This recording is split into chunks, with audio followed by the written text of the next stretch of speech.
ભારતમાં રહેવાની સૌથી મોટી વસ્તુ જ આ છે. જો દુનિયા ભડકે ભરી રહી છે, કશો વાંધો નહીં, આપણે મેચનો આનંદ લઈશું. તમારા દેશમાં શાંતિ વિચારો.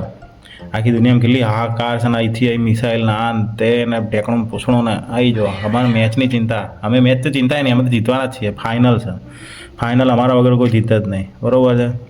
એટલે આજે મેચ જીતી જઈશું, દેશમાં ફરીથી ખુશીનો માહોલ આવી જશે, ફરીથી ભમભમાઈને. બોલો, આપણી બસો આજકાલ એટલી ટાઈમે બધે જઈ રહી છે ને, બરાબર, બધું ટાઈમે એકદમ સ્વચ્છ બસો, સલામત, કોઈને ઠોકતી વોકતી નહીં. હવે એક સ્ટેપ આગળ જઈશું, એકદમ બસ સ્ટેન્ડ બી છે ને એકદમ આવું બનાવવાનું. જો ત્યાં પાણી ફુવારા બુવારા મારતા હોય, લોકોને થોડી આમ ઠંડક થાય, બરાબર. એવી આમ એકદમ વિદેશી પોર્ટુગલ સ્ટાઇલની બસ સ્ટોપ બનશે, બરાબર. હમણાં જોવા તમારા અહીંયા એએમટીએસના બધા રંગરૂપ હમણાં 6 મહિનામાં બદલી નાખવાના. બધા સરકાર એટલું ફાસ્ટ કામકાજ કરે ને, આ બધું તમારે હમણાં જોવા મળી જશે. બોલા, ખાલી ન્યૂઝ આવ્યા છે ને, માન લો ટીક માન લો, હમણાં 6 મહિનામાં રેડી કરી દેશે. સરકાર બહુ ફટાફટ કામ કરે છે. જો એરપોર્ટ પર 8 દિવસે પણ ગલ્ફ દેશો તરફથી 17 ફ્લાઇટો રદ થાય ને. ભાઈ, તમે હુકમ ગલ્ફ જતા, દુબઈ હુકમ જતા ફરવા? રહેવા જતા તો ચમ જતા? ઇન્ડિયા આટલું મસ્ત મસ્ત મૂકીને જવાતો છે? તમારો જ વોક છે, બરાબર. ભારત મૂકીને જવાય જ નહીં. આ દાદાએ તમારે શું ભારત બનાવ્યું છે, બરાબર, એક નંબર. રહેવું નહીં ગમતું ચાલો તમને? રહો ચકાચક ઇન્ડિયામાં. હુકમ બહાર જાઓ? બહાર જવું જ નહીં, ફરવાય નહીં જવાનું. ફરવાય ના જવાય ઇન્ડિયા બહાર. ઇન્ડિયામાં કેટલું છે, એક્સપ્લોર કરો ઇન્ડિયા, બરાબર. જોરદાર ઇન્ડિયા છે તમતા. બોલો, કૂતરા ગણવાના વિવાદ બાદ શિક્ષકોને હવે તમાકુનું વેચાણ બંધ કરાવવું પડશે.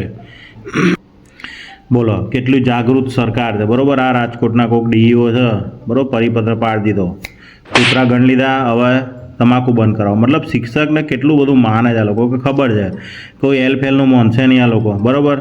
તમારા સાહેબનું જ માનવાના બધા, એટલે સાહેબ કહેશે તો બધા તમાકુ બંધ કરી દેશે. એટલે શું, છોકરા ભણાવવાનું કામ તો પહેલાં તમારા સાઈડમાં આવે, એ તમારા સાઈડ બિઝનેસ ગણાય.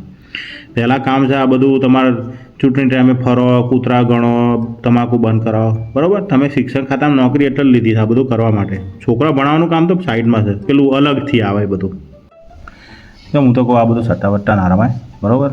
પણ શું હોય, તમને પેલા આદત લાગી જાય ને, તમે પેલી ભારતની જર્સી પર પેલું મોટી એક સ્પોન્સરશિપ જોયું હોય, કે જેમાં એ સટ્ટાવાળું કંઈક હતું, એવી જ કંઈક એપ્લિકેશન હતી ને, તમને ગેમ રમાડો, ફેન્ટસી ગેમ ના અંતે, એટલે બરોબર. એટલે તમને શું ટેવ પડી ગઈ, પછી બંધ કરાવી દીધી સરકાર. આપણી જાગૃત ચાલુ કરીને બંધ કરાવી દે.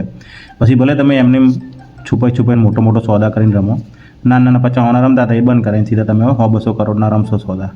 અને જો સટોડિયા એકદમ હોશિયાર થઈ ગયા છે, ગાડીમાં ફરે છે ભમાભમ. અને જો પીચ ઊંધીની ખબર છે, હા, પીચ જેને બનાવી છે એને આટલી નહીં ખબર, 3 માટી તો ભેગી થઈ, અમને ખબર પડી 3 માટી ભેગી થઈ. એટલે સટોડિયા એડવાન્સ થઈ ગયા છે આજકાલ. હા, આપણે ના રમાય, બીજા કોઈને રમવાની સલાહ ના અપાય, પણ જે રમતા હોય એનું તો શું કરી લેવાના આપણા. સરકાર તો બહુ તેજ છે, પકડી લેશે આ બધાને, એકદમ હવામાં જ પકડી લેશે, બરાબર. બોલો, આવી ગયું ટેસ્ટર ને એએમસીની સર્વગ્રાહી ફરિયાદી નિવારણ પ્રણાલી હવે એઆઈની સજ્જ બનશે. એટલે તમારે ગ્રાહક સેવામાં ફોન કરશો ને એટલે સીધું બોલશે, સર તમારી સમસ્યા સોલ્વ થઈ ગઈ છે, તમે ફોન કર્યા એની પહેલાં, બરાબર. તમારા ગટર ભરાઈ ગઈ છે, પાણી ઉભરાય છે, ટેન્શન ના લો, એઆઈ આવીને ઓલરેડી સાફ કરી ગઈ છે આ બધું. એટલે આપણું ડિજિટલ થઈ ગયું, બરાબર. એએમસી એકદમ ટેન્શન ના લો. બોલો, તમારા ઘરે જે છે તમારા જીવનસાથી, શાંતિથી એક ઊંડો શ્વાસ લઈને પગે લાગી લેવાનો, બરાબર. એમના જ સહારે તમે જીવી રહ્યા છો, બરાબર. તમે કમાઓ બમાઓ ઘર ચલો તમારું તો ઠીક છે, પણ જે તમને ચલાવી રહેશે ને આ પાર્ટી છે, બરાબર. એટલે શાંતિથી ઊંડો શ્વાસ લઈને, મગજ શાંત રાખીને પગે લાગી લેજો. તમારે જો કદાચ કિડની બિડની જોશે તો તમારે હાલશે તમારા ઘેરથી, ટેન્શન ના લો, બરાબર. જો આ 30 જણા હાલ્યું છે, એટલે આ ઉદાહરણ તો થઈ ગયા, બરાબર. આ બધાએ એટલે તમારા ભાઈ હાલશે. તમે સારું રાખશો તો હાલશે, ને કદી લાત માર દે, બરાબર.